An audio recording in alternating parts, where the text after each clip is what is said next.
नमस्कार साथियों, ब्रह्मोस क्लासेस में आप सभी का स्वागत है। उत्तर प्रदेश पुलिस कांस्टेबल 60,244 की जो भर्ती है उसकी री एग्ज़ाम संबंधित एक बहुत बड़ी जानकारी निकल कर आ रही है। तो वो आप सभी तक मैं जानकारी साझा कर दूं। सबसे पहले आप सभी को बता दूं कि कल एक अखबार में खबर आई थी कि वो जो भर्ती बोर्ड है उसने जो कंपनी थी एग्ज़ाम कराने वाली उसको ब्लैक लिस्टेड कर दिया है। तो कुछ लोगों के मन में आया कि एग्ज़ाम अब काफ़ी डिले होगा। इसके बाद में कल एक नोटिस वायरल हुआ जिसमें नोडल अधिकारी नियुक्त किए गए थे। ठीक है कि नोडल अधिकारी नियुक्त किए जा चुके हैं। और आज की खबर में आई है, जैसा कि आपको थंबनेल पर दिख रहा होगा कि यूपी में भर्ती परीक्षाओं की चप्पे चप्पे पर निगरानी, योगी जी का बड़ा फैसला। तो मैंने यहाँ पे थंबनेल में लिखा है कि नए कानून लागू, नए कानून लागू यहाँ पर मैंने थंबनेल में लिख के दिया है। तो क्या है पूरी जानकारी, चलिए आप सभी को साझा कर देते हैं। यहाँ पे लिखा है कि योगी का बड़ा फैसला, प्रतियोगी परीक्षाओं के लिए बनाई गई नई नीति, यूपी में भर्ती परीक्षाओं की चप्पे चप्पे पर निगरानी। सबसे पहले ये एक अखबार की खबर है, क्या क्या इसमें जानकारी है पूरी आपको शेयर कर देते हैं। सबसे पहले अखबार की खबर पढ़ते हैं।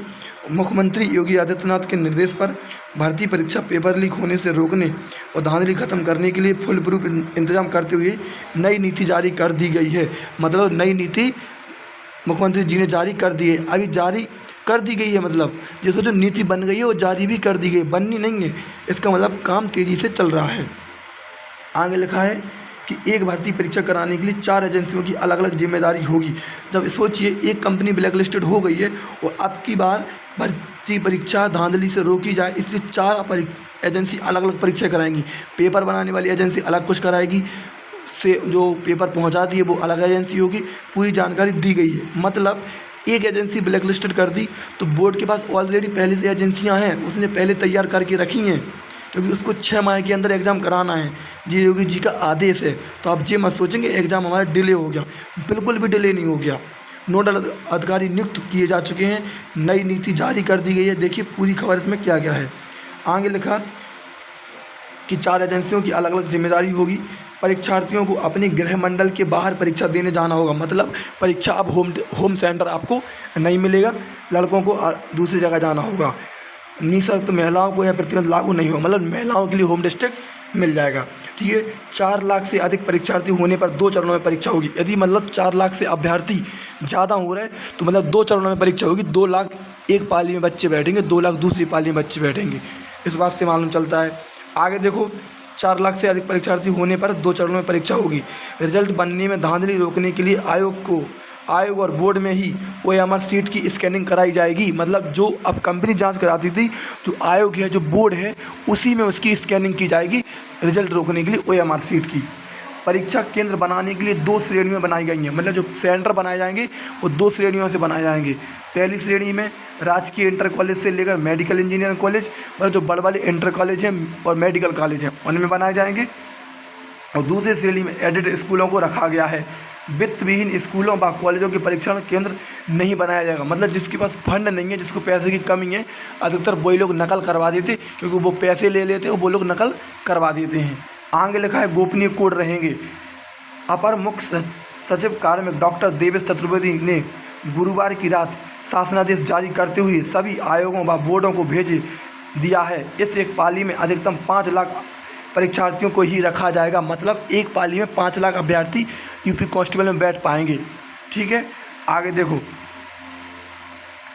PCS परीक्षा में एक ही पाली में कराने की छूट होगी। मतलब PCS की परीक्षा एक ही पाली में कराने की छूट दी गई है। प्रश्न पत्र के हर पन्ने पर गोपनीय सुरक्षा चिन्ह जैसे unique barcode, QR code, unique serial number डालने होंगे, जिससे ज़रूरत पर उसकी सीरीज के बारे में जानकारी प्राप्त की जा सके। हर पेज पर बारकोड रहेगा, यूनिक नंबर होगा, सीरियल नंबर होगा। प्रश्न पत्र लाने व ले जाने की बक्से की tamper proof multi layer packaging होगी।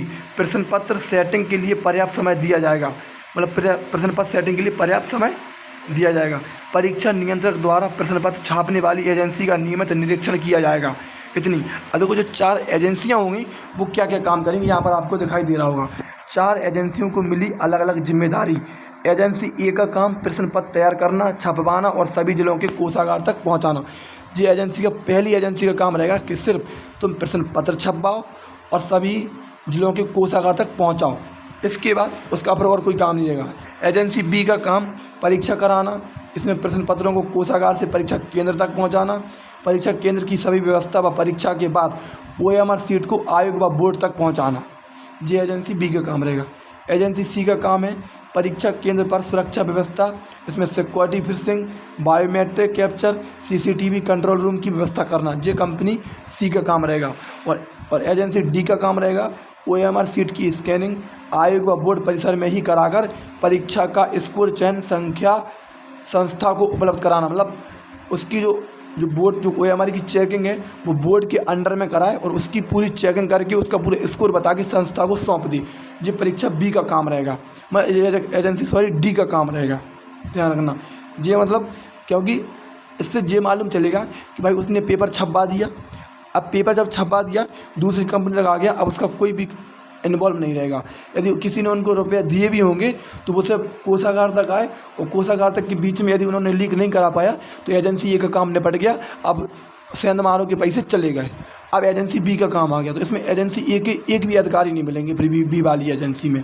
इससे नकल रोकी जाएगी। आगे 4 लाख से ज़्यादा परीक्षार्थी तो 2 चरणों में परीक्षा देनी होगी। एक पाली में सिर्फ PCS को कराने की छूट दी गई। PCS ही एक पाली में परीक्षा करा पाएगी। इसके अलावा 4 लाख से यदि ज़्यादा अभ्यर्थी बैठे किसी एग्ज़ाम में तो उसका पेपर 2 पालियों में होगा। मतलब जिससे अच्छी जगह सेंटर बनेंगे, अच्छे स्कूलों में सेंटर बनेंगे और पुलिस फोर्स STF को पूरी जानकारी दी गई है। ज़्यादा संख्या में वो लोग तादाद रहेंगे तो इससे पेपर नकल विहीन होगा।